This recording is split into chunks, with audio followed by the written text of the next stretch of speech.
Hello peoples, how are you?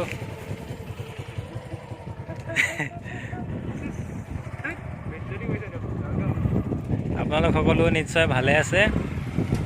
আৰু আজি মই আহিলোঁ এফালে ফুৰিব ঠিক নহয় মানুহে ঘৰত আহিছিলোঁ তাৰ পৰা এফালে বানপানী হৈ আছে বানপানী ওচৰত আহিলোঁ এখন ঠাইখন হ'ল মৰিগাঁৱৰ পৰা প্ৰায় 10-12 কিলোমিটাৰ ভিতৰত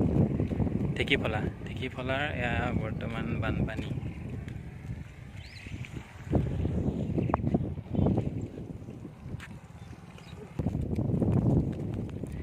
বানপানী অলপ কমিছিল বোলে শুনা মতে তেওঁলোকে কৈছে আকৌ পানী বাঢ়িছে ৰাস্তা এফালে ছিঙিছে আকৌ